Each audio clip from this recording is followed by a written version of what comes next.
Kisah yang kedua adalah kisah seorang ulama tabi'in yang bernama Rabi' ibn Haytham. Rabi' ibn Haytham ini seorang ulama yang luar biasa. Saya kalau baca kisah beliau terus terang tidak pernah bosan gitu. Hampir seluruh hidup beliau itu semuanya diisi dengan ketakwaan kepada Allah Azza wa Jalla. Beliau adalah murid utamanya Abdullah bin Umar radhiyallahu anhu, tabi'in yang masyhur. Di akhir hidup beliau kena stroke setengah badan, sebelah kiri badannya stroke. Ada muridnya 2 orang datang ke rumahnya bertamu. Jadi ada 4 kejadian di sini waktu itu. Datanglah muridnya, kemudian muridnya mengucapkan kalimat begini, 2 orang masuk.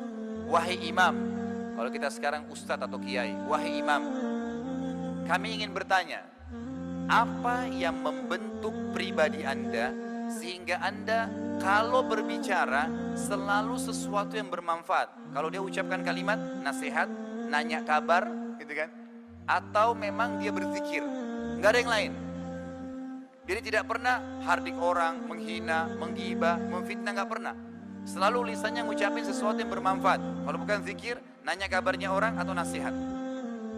Apa yang membentuk Anda sampai seperti ini? Lalu kata dia apa? Perhatikan jawabannya. Dia bilang, wahai muridku, apakah sampai sekarang kalian masih ragu ada Tuhan namanya Allah Azza wa Jal, dan Allah telah menitipkan di pundak setiap kita malaikat rakib di kanan yang mencatat amal baik dan malaikat atid di pundak kiri yang mencatat amal buruk, serta semua kalimat atau perbuatan yang dicatat oleh keduanya akan dibacakan dan dipertanggungjawabkan untuk kita di sana, maksudnya di akhirat.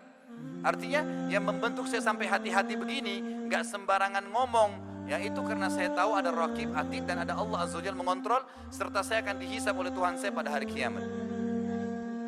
Kejadian yang kedua, anaknya Rabi' ibn Haytham keluar dari kamar, dari dapur. Waktu kejadian itu, bawa sebuah piring, jemaah sekalian. Piring ini terisi makanan namanya halwa.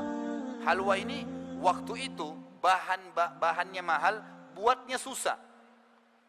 Dibawa keluar oleh anaknya, kemudian dikatakan, wahai ayahku, ibuku setengah mati membuat makanan ini, tolong makan. Ada alasannya. Ternyata Rabi' ibn Haytham ini saking tingginya, ya, waraknya, ya, warak itu tingkat kepekaan dalam masalah, ya, hubungan dengan Allah Azza wa Jalla. Jadi dia tidak pernah menghardik istrinya, nggak pernah bilang, kenapa kau masak ini, kenapa kau tidak masak ini, tidak pernah bicara seperti itu. Apa yang dihidangkan dimakan, bismillah, nggak pernah rewel gitu. Sampai istrinya malu dibuatin makanan mahal ini. Udah dikasih, dihidangkan. Lalu Rabi' ibn Haytham memberikan isyarat kepada muridnya, baiklah, karena stroke setengah badan sebelah kiri, kanan masih bisa diambil. Mau diambil kue tersebut sudah dipotong-potong, muridnya juga mau ambil. Tiba-tiba ada kejadian, ada yang ketuk pintu rumahnya. Dia kasih isyarat anaknya suruh buka pintu itu. Dibuka pintunya. Waktu dibuka, jemaah sekalian, di depan pintu bukan fakir miskin ya, tapi orang gila. Rambutnya berantakan, bajunya kotor, nggak pakai sendal, dan dalam kisah ini dikatakan, dalam athar ini, dari mulutnya netes air liur yang tidak nyaman untuk dilihat.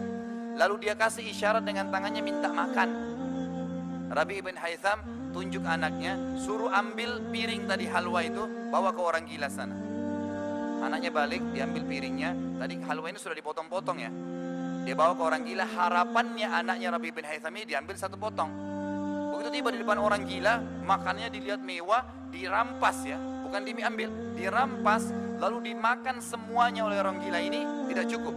Selesai makan, dilempar piringnya, nggak terima kasih, pergi. Orang gila. Kalau anda di posisi anaknya Rabi' ibn Haytham, apa yang anda akan lakukan gitu? Tapi orang gila, gitu kan? Baik, yang terjadi, ditutup pintu, piring diambil oleh anak Rabi' ibn Haytham, lalu dia kembali ke ayah, lalu dia mengatakan begini. Dan ini juga adab ya, anda sebagai anak biasakan kalau bicara dengan ayah anda atau orang tua anda selalu ikutkan dengan doa. Dia duduk, dia mengatakan, wahai ayahku, semoga Allah senantiasa menjaga anda. Jadi walaupun dia dalam kondisi mangkel, tapi dia tetap bilang begitu. Tadi ya ayah, dia minta-minta depan pintu orang gila. Dia nggak tahu nilainya makanan yang sedang kita kasih. Garis bawahi kata-kata ini ya. Dia tidak tahu nilainya makanan yang sedang kita kasih. Kalau tadi anda suruh saya ke dapur ambil roti, nasi, apa saja, pasti dia makan. Kenapa harus halwa yang ibu saya buat susah gitu? Bahannya mahal, susah buatnya gitu. Lalu yang terjadi, kata Rabi' ibn Haytham, ya ini jawaban orang yang beriman berbeda ya. Dia mengatakan, ya waladi, illam yadri, fallahu yadri, lan tanalu birra hatta tunfiqu mimma tuhibbun. Wahai anakku, kalau dia tidak tahu nilai makanan yang sedang kita kasih tadi, halwa itu, mahalnya, susah buat bahannya, nggak penting buat saya. Karena Allah tahu nilainya makanan itu. Lalu dia bacakan ayat, kalian tidak akan mendapatkan balasan sempurna dari pahala sampai kalian menginfakkan apa yang paling kalian cintai. Begitu terbentuk karakternya.